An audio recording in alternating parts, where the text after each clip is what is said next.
Selamat datang di pemaparan kita. Pernah nggak sih kalian ngerasa udah tahu betul tentang suatu hal, sampai akhirnya ada fakta baru yang merombak total semua itu? Nah, hari ini kita bakal ngebedah pidato paling terkenal sepanjang sejarah, khotbah di bukit. Selama ini mungkin kita nganggap ini cuma teks agama biasa kan? Tapi percaya deh, kalau kita lihat dari kacamata aslinya, wow, maknanya revolusioner banget. Dari kecil, kita mungkin sering diajarin kalau Yesus itu lagi ngasih semacam daftar aturan moral.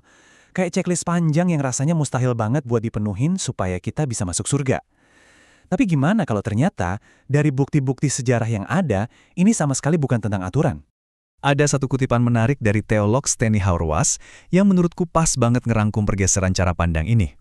Dia bilang, kita tuh terlalu sering jadiin poin-poin di khotbah ini sebagai target ideal yang harus kita capai. Padahal faktanya, Yesus nggak lagi ngasih daftar perintah kok. Dia justru lagi ngasih tahu siapa aja sih orang-orang yang secara mengejutkan dapat undangan ke realitas barunya Tuhan. Bagian 1. Sang Filsuf Agung. Gini, buat benar-benar paham pidato ini, kita harus copot dulu kacamata modern kita. Coba bayangin kita adalah orang-orang di abad pertama. Coba lihat mosaik dari kota kuno Dura Europos ini. Ada gambar Musa dan Yesus, tapi perhatiin deh, mereka pakai toga ala filsuf Yunani. Ini bukan karena senimannya asal gambar loh.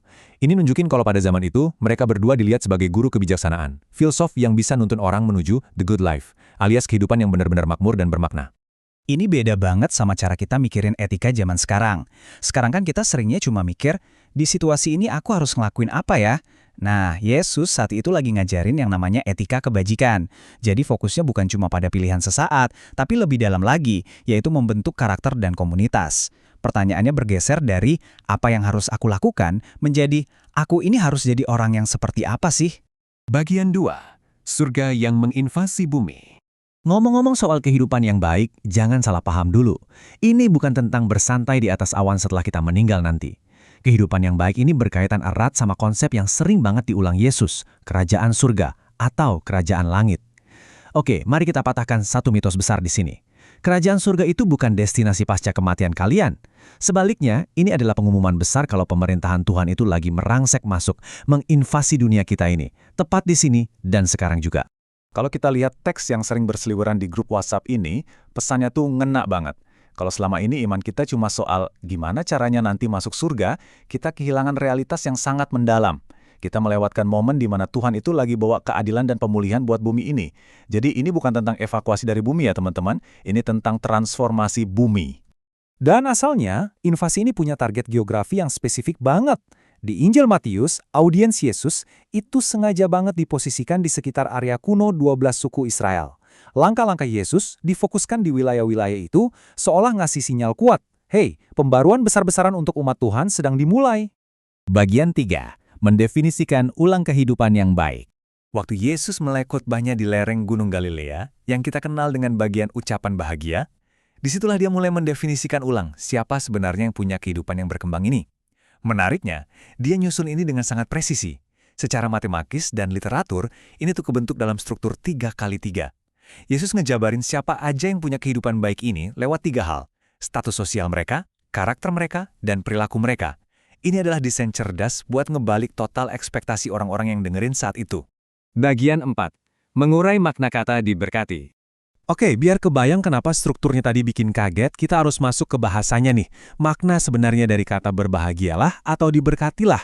Di teks aslinya, Yesus berulang kali pakai kata Yunani makarios. Dengar ya, makarios ini bukan mantra sakti yang ditaburkan ke seseorang. Ini lebih ke sebuah pernyataan dari hasil observasi. Misalnya kalian ngelihat seseorang dan kalian amati kalau hidup orang itu benar-benar mekar dan berkembang, nah, kalian sebut dia makarios. Konsep ini sebenarnya berakar langsung dari tradisi kebijaksanaan Ibrani, namanya Ashrei. Mirip banget kok. Ini ibarat pengamat yang lihat hidup orang lain terus bilang, wah gila sih, kondisi hidup orang itu benar-benar idaman. Intinya kalian ngeliat dan ngakuin, itu dia tuh definisi kehidupan yang ideal. Tapi, dan ini penting banget, Ashrei itu beda jauh sama baruk atau barek. Kalau baruk, itu adalah pemberian nyata dan aktif dari Tuhan. Tuhan yang benar-benar turun tangan langsung, ngubah keadaan seseorang jadi lebih baik, dan ngasih kelimpahan. Biar gampang, diagram ini ngebantu banget buat visualisasinya. Kelihatan kan bedanya? Baruk itu panahnya dari Tuhan di atas, langsung turun ke manusia.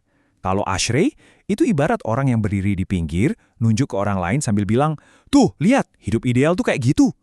Nah, di atas bukit itu, Yesus lagi bertindak sebagai pengamat yang nunjuk ke sekelompok orang seakan bilang, "Nih, merekalah yang punya kehidupan ideal." Bagian 5. Kerajaan yang terbalik. Nah, sadar akan perbedaan kata tadi ngebawa kita ke klimaks yang benar-benar bikin kaget. Ternyata, Yesus nunjuk ke kelompok orang yang salah. Iya, ini kejutan apokaliptiknya. Kalau di budaya manapun, orang kaya dan berkuasalah yang selalu dianggap punya kehidupan yang baik kan? Tapi Yesus malah nunjuk ke orang yang nggak berdaya, mereka yang lagi berduka, dan orang-orang kecil yang sering diremehin. Dia ngebalik logikanya 180 derajat. Dia bilang, merekalah yang justru memiliki kerajaan surga. Jadi, perhatiin poin paling krusial ini, Yesus itu nggak lagi nyuruh kita, kalian harus berusaha jadi miskin ya, atau kalian harus cari-cari kesedihan. Nggak sama sekali. Yang dia lakukan adalah mengumumkan sebuah pembalikan besar. Dia ngasih tahu kalau kaum marginal dan terpinggirkan itu justru adalah orang-orang pertama yang diundang masuk ke dalam realitas barunya Tuhan. Kalau dipikir-pikir, kerajaan yang serba terbalik ini sebenarnya adalah puncak pemenuhan dari nubuat-nubuat kuno, kayak yang ada di kitab Yesaya pasal 61 ini. Ini adalah narasi luar biasa di mana penghiburan dari Tuhan itu benar-benar ngeruntuhin semua hierarki dan ekspektasi manusia. Tuhan datang memeluk mereka yang hancur. Jadi, menutup pemaparan kita kali ini, coba deh tanya ke diri sendiri. Kalau lihat sekeliling kita hari ini, siapa sih yang diam-diam masih kita anggap punya kehidupan yang baik?